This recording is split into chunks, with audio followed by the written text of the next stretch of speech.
vamos falar um pouquinho mais sobre as causas que levam o ser humano à depressão. Olha, são muitas causas, não é? Como cada um de nós é diferente, cada um de nós tem uma história, cada um de nós tem experiências próprias, a depressão sempre é causada por alguma coisa que é diferente de pessoa para pessoa. Mas pode ser, por exemplo, eu classifico assim, 2 tipos de causas, não é? Dentro de cada tipo há muitos tipos, né? Então, por exemplo, você tem uma depressão causada por um trauma, por exemplo, a pessoa perdeu um parente, perdeu a esposa, ou perdeu um filho, ou perdeu um emprego, ou uma doença prolongada, uma doença grave que ela ficou sabendo, uma decepção muito grande no campo assim amoroso, sentimental, às vezes uma traição, um adultério, uma separação, você entende? Então, há muitos fatores, assim, eu diria, traumáticos que pode desencadear uma depressão. E há um outro tipo de causas que eu considero são as causas assim mais ligadas à vida, ao sentido da vida, à minha própria realidade, né? Aí já é uma causa que eu diria assim, ela vai como que crescendo, se acumulando, não é um fator traumático, mas é alguma coisa que pode ir crescendo até desembocar, entende, numa depressão. Por exemplo, se a pessoa não se valoriza, acha que não tem valor, acha que ninguém gosta dela, acha que ela é inútil, que ela não é capaz de fazer nada, traz consigo um complexo de inferioridade, entende? Eu não consigo, eu não sei, eu não posso, sabe? Isso vai levando a pessoa pode levar a pessoa a uma depressão. Também se a pessoa, por exemplo, ela é muito mimada, ela tem muito autopiedade dela, né? Se protege demais, ou é mesmo protegida demais pelos pais, pode ser uma pessoa que daqui a pouco entra em depressão, porque ela pode, a partir do momento que ela vê que o mundo não satisfaz todos os seus desejos, ela pode começar a ficar frustrada e entrar até num processo depressivo. Professor, a partir do momento que detectamos isso, estamos vivendo alguma dessas várias realidades que o senhor falou, qual é o primeiro passo que precisamos dar? Então, o primeiro passo que eu sempre digo é o seguinte: depressão tem cura. Depressão hoje é diagnosticada como uma doença. Só que é uma doença psicossomática, né? Ela é somatizada no corpo, quer dizer, os problemas emocionais, psicológicos, afetivos, espirituais, eles passam para o corpo, há uma somatização. E a pessoa sofre os efeitos no corpo de causas, às vezes, que ela não consegue detectar nos exames, que às vezes não conseguem mostrar, porque a raiz vamos dizer assim, invisível. Então, a primeira coisa, a pessoa tem que querer se tratar e querer sair da depressão e lutar com isso. A gente sabe que a coisa mais difícil que tem, por exemplo, para um doente, é ele comer, porque ele não tem fome. Mas é a coisa que ele mais precisa naquela hora, comer sem ter fome. Ou seja, lutar contra a tendência negativa. Então, a pessoa que luta contra uma depressão, ela tem que querer sair da depressão. Ela não pode se encolher dentro dela, se esconder dentro dela, fugir do mundo, você entende?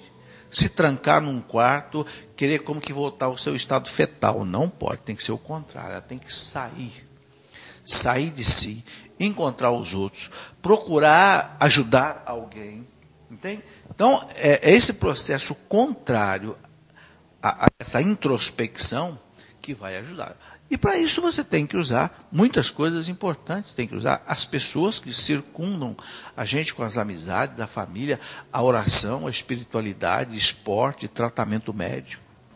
Queremos cumprimentar a todos com a paz de nosso Senhor e Salvador Jesus Cristo. Estamos iniciando mais um programa EBD na TV. Convidamos você a participar ativamente. Nós vamos aprender hoje um importante assunto. Nós estamos aí estudando nesse trimestre a respeito das doenças do nosso século, as curas que a Bíblia oferece.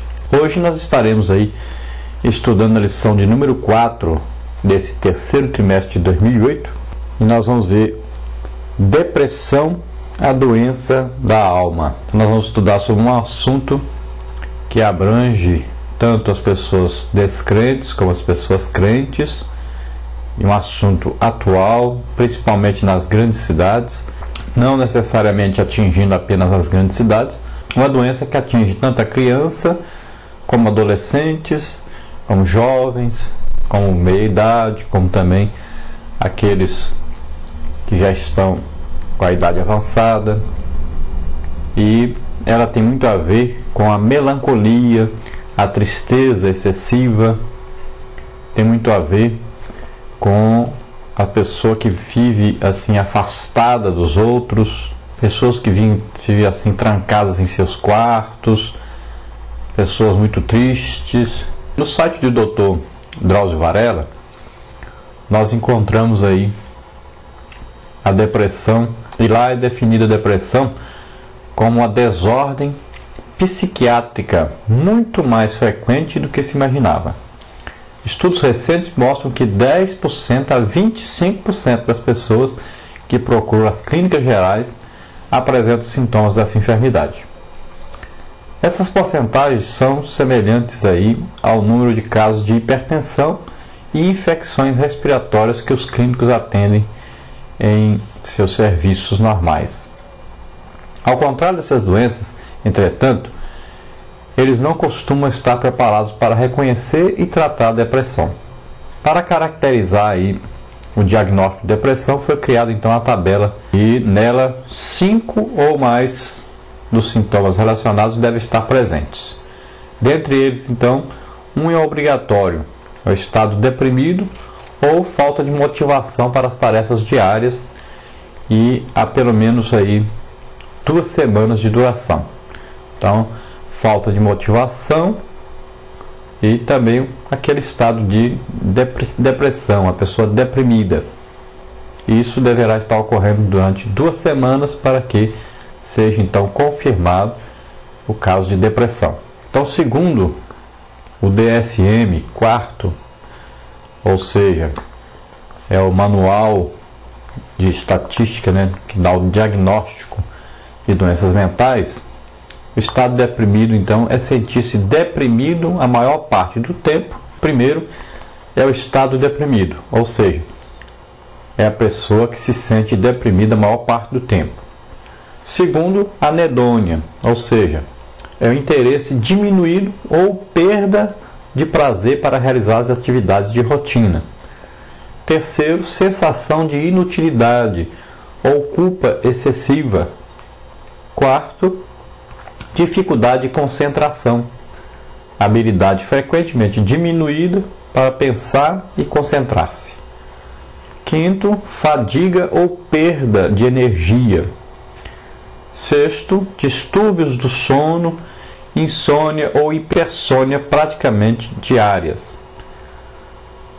Sétimo, problemas psicomotores, agitação ou retardo psicomotor. Depois, oitavo, perda ou ganho significativo de peso na ausência de regime alimentar. E, por último, ideias recorrentes de morte ou suicídio. Então, veja bem que a depressão ela pode levar a pessoa a estar desejando se suicidar. Então, esse estado é um estado terrível que a pessoa se encontra e que pode realmente afetar tanto a pessoa de levá-la à morte. Então é um perigo muito grande. E nós podemos até colocar a depressão como uma doença onde a pessoa vai desenvolvendo altos graus da depressão. Ela pode levar a pessoa até mesmo a ficar endemoniada. Então nós devemos tomar todo o cuidado, e se nós notarmos esses sintomas em uma pessoa, nosso parente ou nosso amigo, nós devemos ajudar a todo custo. E como ajudar? Orando por essa pessoa, procurando ajudá-la a conversar, né? Conversa com essa pessoa é muito importante. Tirar essa pessoa do ambiente que ela está, que a pessoa geralmente quer ficar enclausulada, quer ficar no seu quarto, só dentro de casa. Procurar tirar essa pessoa. Então é muito importante aí os amigos e os parentes nesse momento. De acordo com o número de itens respondidos então afirmativamente, o estado depressivo pode ser classificado em 3 grupos.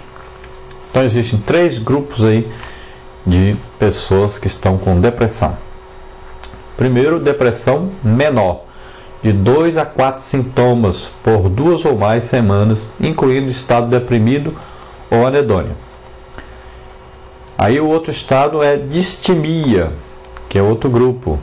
São aqueles que têm 3 ou 4 sintomas, incluindo o estado de deprimido, durante 2 anos no mínimo. E o terceiro grupo, que é o grupo mais perigoso, é aquele